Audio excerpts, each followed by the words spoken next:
Good morning. Good morning. It's so exciting to be with you today with the wonderful Sally Estlin once again. How are you, Sal? Good morning, Harry. Yes, fine, thank you. We were just both commenting that we're having Melbourne weather today. You're in Canberra, I'm in Melbourne, and the weather's crept up there, overcast. Is So it? what that means is grey. Actually, the sun's come out now, so we don't have Melbourne weather anymore. Well, Melbourne has London weather, so there you go. Yeah, yeah. Well, today we're going to talk about something much more important than weather. We're going to talk about the stories, the scripts, the self-limiting beliefs that constrain your life. And Mm. we've all got them. I've got some. Have you got any, Sal? I have a bucket load. Yeah, it's been a very big journey trying to rewire my limiting beliefs in my head. So Yeah, I've entitled today "Fact or Fiction." Are the things that we're telling ourselves? very good. Fact or fiction, yes. Yes. Do you really believe Awesome. things that go on in your head? We've got an inner critic and we've got an inner coach. And by far, the inner critic is the one that's in our head all the time. You're not good enough. You're not worthy. You're not valuable enough. They don't want you. I don't deserve this. But there's so many. There's so many. And the inner critic just keeps going and going, sabotaging. Stop it. Build that up inner Yeah, coach up. Yeah. that's right. And the words are really important. There are specific words around negative scripts Mm. like should, must, Yeah, try. have to, Mm. can't, Mm. won't, You know what I call never. those? They're swear words. They're lower Yeah, level energy words, and they're yeah, coming from a place of lack. As if yeah. you'll never be good enough, or all those sort of things, as opposed to those more um, enlightened and higher vibration words. I am, I love, I allow.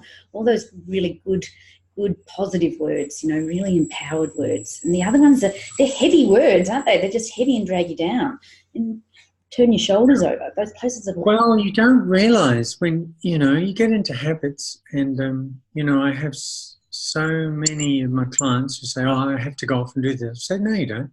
Hmm. You choose to. That's fine. Correct. It's so true, because it's just an automatic response of thought patterns that, I have to do this and I have to be there. And, you know, So you choose to drive through the back streets of South Yarra to pick your kids up. You yeah, don't have no, and I don't have to, but I choose to do it.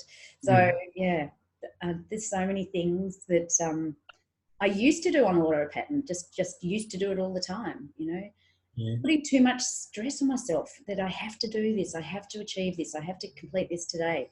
And it's like, it's absolutely, you don't have to do all the things that you're doing. Yeah, Why? that's right. Because you believe that you have to do it. Mm. That's right. And a lot of these beliefs are laid down in childhood, either Mm. or in stressful situations when you're an adult, maybe an unhappy marriage Yes. or a bullying boss or something like And that. your experiences. So, yeah, all our beliefs are sort of formed from experiences, like you said, in childhood and education, what we're told at school or what we're taught or what our parents have taught us, or from our Mm, environment, our friends, our social environment. You form mm. these beliefs that you're not pretty enough, or, you're too fat, or, all the different things, or you're not fit enough. And that's all from that environment that you're surrounding yourself in. And also lots of poor logical reason behind the beliefs. They're formed, but They- logically. yeah, that's true, but they're formed from a position of disempowerment, Mm. often in childhood, where it does make perfect sense. So one of my latest heroes is a guy called John Sortel, and he's written this lovely book called Change Your Life. I'll put it in the blog. But John talks about, um, you know, being at a birthday party. He's been told chocolate cake is good and nice. So he's presented a small child with a series of small pieces and then one large piece, which is the rest to be cut up later. He picks the large piece because chocolate is good. So then he's told off because he's been greedy, but, he was told chocolate was good. Yeah, So yeah, now, he's told, you mustn't be greedy. That's bad. You're a naughty boy. yeah, So there's a whole stuff built in around that, yeah. which makes sense to the 4-year-old boy. Absolutely. But, that just reminded me, things that we grew up with, you had to finish your plate. You had to eat everything on your plate.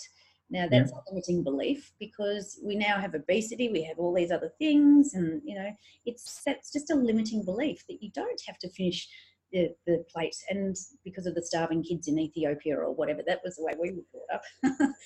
Think about the poor kids that don't have enough food. Eat all of your food on the plate. You're very... that's right. Or you're an uncaring, horrible person if you leave stuff on your plate. And Mm, that'll make you feel bad. yeah, yeah. Not questioning beliefs, and just taking things as fact. And as you said, from childhood, that's just stayed with us all the way. It's just become a conditioned belief based on what we thought and hadn't really Mm. questioned them and not Mm. rationalizing them as well. But another thing around beliefs is staying safe, that wanting to feel safe, not wanting to question things or the fear around it. There's the subconscious fear, the unconscious fear of things, going against the beliefs, fear of getting criticized. So you don't change your belief. You don't want to stand out, don't want to be different, don't want to be rejected or look silly, fear of getting hurt by taking a risk. We did a trust exercise with Joe Dispenza, and we had to stand on a tall sort of ladder and then fall into like a parachute that was held by everyone. And we had to close our eyes and just fall and just trust that we weren't going to get hurt. Having that belief that I'm going to hurt myself. And we didn't. We had a safety net, but, having that trust that things will be okay if you do things differently or believe things differently. Trusting yourself. So there's a really interesting way you can do that one-on-one. Mm-hmm. Where you get somebody to stand with their back facing you, Mm-hmm. and you ask them just to fall backwards. Yep, done that. And it's unnerving, isn't it? Because that they wouldn't tell you to do it if it wouldn't be okay, but you still got that fear. Yeah. I quite enjoy it, actually. That's you, Harry. Yeah, and we've done it before in circles. You get a whole group of kids or whatever. Yeah. You all catch each other, and that's that circle of trust. And it's a good, fun exercise. But what are some more limiting beliefs, Harry? Well, John talks about this overweight woman in his book, and she had this script built in that unless she was large and loud, she'd be invisible to others. And that made her feel safe, also made her feel safe. So being large, being obese made her feel visible and safe. So the safety is a big factor, because if you're told off as a child about something, you feel unsafe. So, the opposite reactions make you feel safer. Another thing is wanting to please people. Yes. And feeling unsafe if you might do something that might upset somebody. So you're constantly trying to please everybody, which ends up a disaster. Right? Yeah, Because absolutely. you're not authentic, you're not standing up for your true self, and that's right. the other person, can see that. Yeah, that's like people that are, have very loud personalities. Often they're just covering up what's going on inside because they believe that they can't let anybody in. So they have this external facade, and once again, not being authentic or genuine, which comes down to, the beliefs about yourself. It is okay to be yourself, rather than believe that I don't want anyone to get to know me, the true me. Absolutely. And another thing we've talked about, not so recently, is this concept of helicopter parenting. Now, what's underneath that? You have to dig deep to find this stuff, but if we go down a bit deeper, it's, I'm scared that my child might get into danger. Yeah. And then they might get hurt. But what's underneath that? I mean, the child's only going to build resilience if they get hurt. If you overprotect children, they become very weak and unable to cope. So what's in it in the parent? What's the script underneath them, in their childhood? Yeah. Why is danger so horrific for them? Because they're building weak children. Yeah, cotton wool kids, and we have spoken about these before. The flow-on effects as they're teenagers and young adults. their inability to have, just some basic skills because they haven't developed them, like resilience and things, and vulnerability as well through childhood because they've been overly protected. So I often have this conversation with my clients who are mums, and I say, well, why don't you let your kids play in the street? You're in a dead end. And you get back to this phrase, I just can't. So it's really deeply embedded in the limbic system. There's some childhood fear there. It doesn't serve you well. It doesn't serve your kids well. No. And I think it's very healthy for everybody to review their limiting beliefs. And have you done a model today, Harry, all about this? I have, but before I get onto that, I'd just like to acknowledge the work of a guy called Matthew Lieberman at UCLA. And he's, with a few others, has got this concept of naming your negative emotions. And if you name them, you can reduce the threat. And he has this concept, which I've simplified in my model, which is, be aware of the sensations in your body. So when you're starting to feel uncomfortable, you feel hot, you feel tension, particularly in the head or the chest. It's uncomfortable. And then breathe. So do that, pause and breathe, relax a bit. And then listen to whatever story it is that's going on. What is the story? And then you can then react to that, but not from a place of fear or lack, but productively. So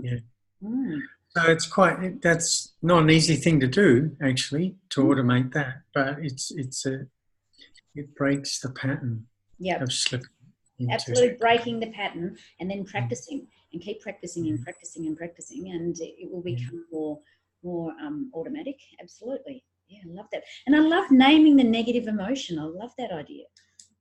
Yeah. So putting a name on it gives you a little bit of power over it. Oh, yes, my guilty story's coming up, or my pity party. Yeah. Or my bullied story's coming up. Yeah. I met a lovely guy.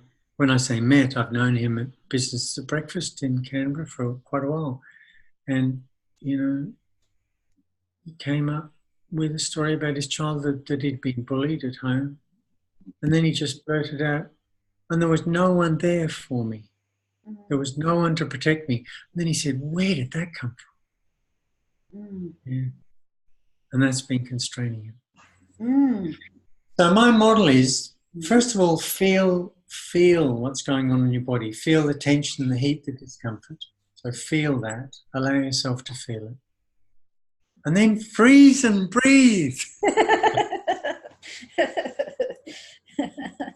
Love that.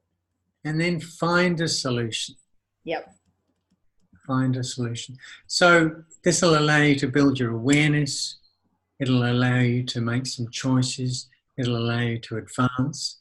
And then if you do all of that, you can rewrite your stories. Love it, love it, love it, love it. Well, mine's very similar, but a little bit different. So you focus on the stories. I focused on the limiting beliefs, which is similar. The beliefs then build the stories. So recognize, first of all, stop and recognize that some beliefs are untrue or need updating, because if you don't have that recognition, you're not aware. So then 2, then you can reset those program beliefs.